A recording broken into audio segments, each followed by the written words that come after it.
Gallup does a study every single year about culture and people and employee satisfaction. And every single year, it somewhere ranges above 70% of people are dissatisfied in their current role. I think it's been as high as 85% in some of their polls. But for the past 2.5 decades, as I've been in this space, I got to admit, it's hard to make a dent. It's hard to make a dent in culture. It's hard to make a dent in helping organizations create an environment that people thrive in because it's hard. And it's not easy to create an environment or continue that environment. Sometimes it's easy to create one, but how do you sustain it? And so I've just been reflecting and thinking about what can we do, or why do cultures fail? Why is your current culture failing? Why are you not getting the retention that you want? Why are you not getting the engagement that you want? Why are you not getting the productivity out of your people that you want? And I listed a few things. I just jotted down a few things that I think are present. And I just want you to relate. I just want you to be honest with yourself. You don't have to be honest with anybody else, but just be honest with yourselves and see if any of these things might be the reasons why your culture isn't where you want it to be. Here's number one, is that there's no real game plan around culture. There's no real game plan about building an environment that people love to come to. There's a bunch of stuff that you maybe throw at the wall. There's a bunch of stuff that you maybe think you need to do. There's a check the box. We need to have pizza parties, and we need to have Gene Fridays, and we need to, maybe every once in a while bring in a speaker and pay him or her, 5, 10, 15, 20,000 bucks or whatever to motivate our people. But there's no real strategy behind it. It's just, let's throw a bunch of stuff out there and kind of say we're trying to build a culture that people love, but there's not a lot of depth to it. There's not a lot of intentionality to it. And so maybe that's one of the issues. Maybe your organization doesn't have a real game plan.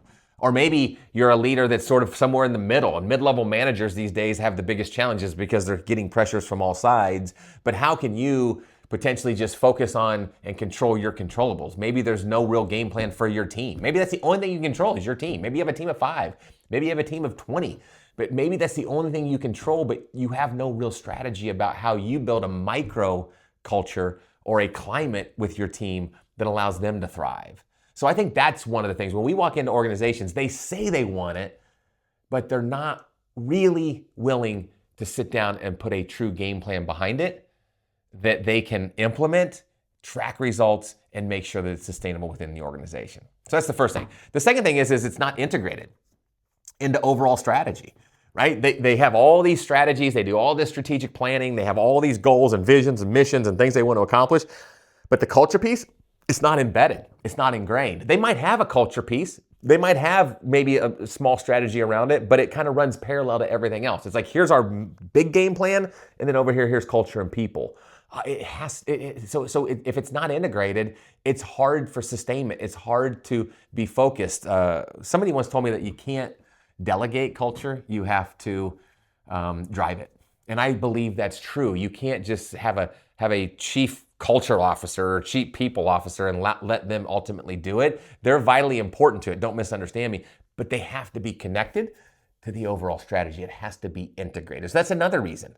Maybe your organization has a strategy, but it's not integrated into the larger strategy. And that is like pushing a boulder uphill. That actually creates headwinds, not tailwinds, as you're trying to create a culture that people thrive in and a culture of excellence. Another one is that there's no real focus area.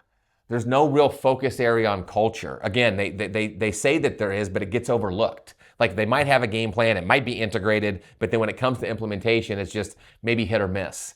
Maybe it's something that they have in there, but it's just on paper or it's just theory, and they're really not implementing it as we move forward. So again, maybe there are things that are out there that look good.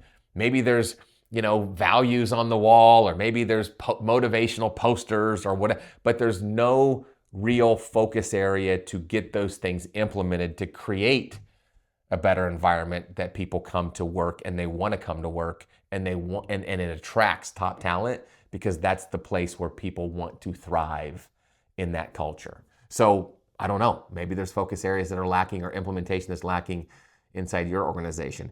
Here's another one. And this is no fault to you, maybe. There's no real buy-in, right? These culture initiatives happen all the time. If you've been with an organization, how many times have you had this culture initiative or this potential path that's going to create better leaders or this development opportunity that's going to help create better people. And it just becomes a flavor of the month. And so there's only so many times people can buy into this. There's only so many times that people think that this is really going to stick.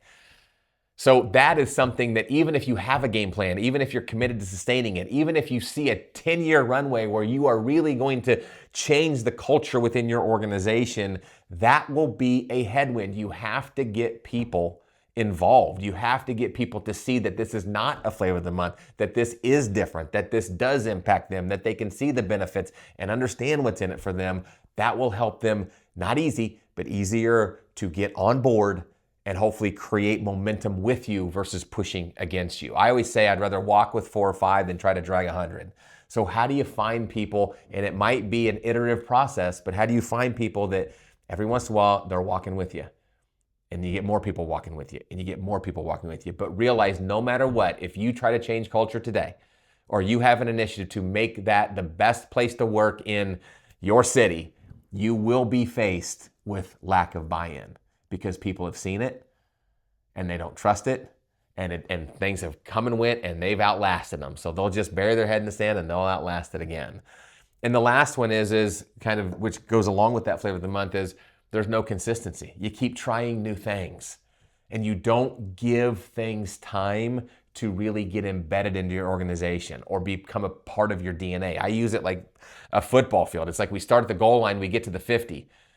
And we're halfway through, but we don't really see that we're going to get to the goal line or we're going to get to the other goal line. So we kind of scrap that and start over and we go back to the goal line. Then we maybe get to we get to the 30, and then we get to the 50 again. Then we get to the other 30, and then maybe we don't see it. Maybe we don't give it enough time to sustain and really embed into what it is we're trying to accomplish. So we scrap that, we start over, we start back at the goal line. Like it's just a constant hamster wheel because there's no consistency. There's no persistence. There's no see through these things or really see them to fruition that allow them to get the results. Typically, when you're driving culture, it's what I call the 3 times model.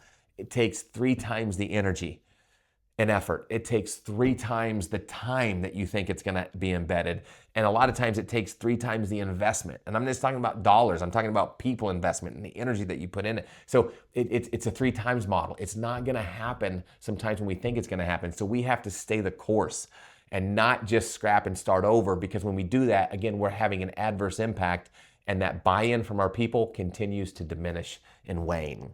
So how do we reverse that? What are some things that we can do to reverse that gets us on the right path to create a culture that, again, people want to be a part of? When they walk through those doors, they see it as opportunity, not obligation. And again, with the Gallup study, we're not going to take the pendulum from here all the way over to here, but if we can move that 5-10%, that'll have a huge impact on just the environment and the way people show up to work. And attitudes are contagious and the results that you get. So here are a couple things. One, start by defining a vision for your culture.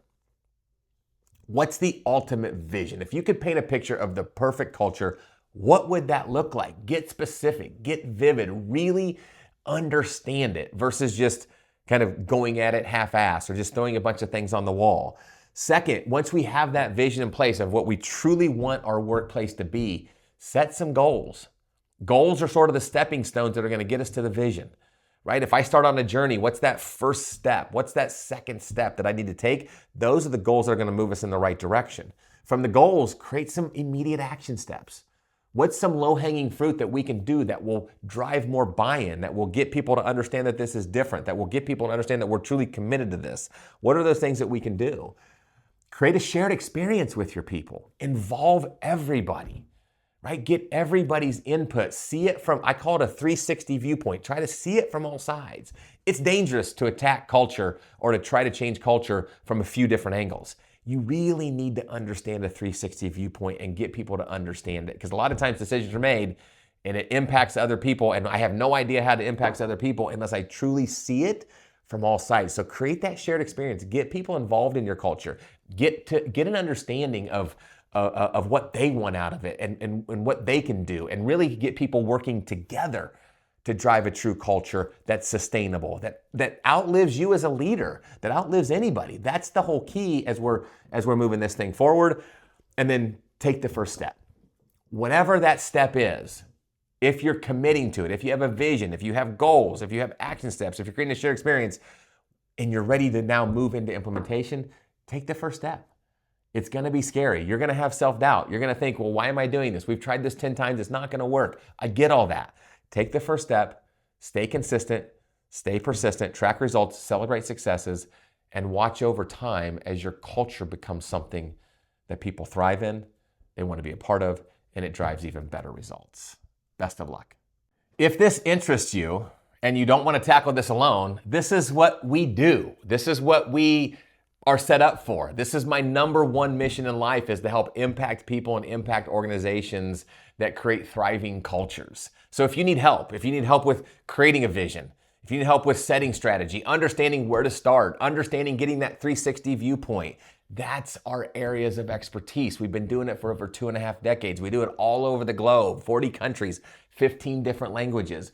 Reach out to us. I'm not trying to sell you on anything, but let's start a conversation. Maybe we can help. Maybe we can help in a little way. Maybe we can help in a big way. Maybe you can outsource this entire thing to us, or maybe you just need help along the way trying to figure this thing out. Check us out at thecardingroup.com. If you like what you see, get in touch with us and let's have a conversation.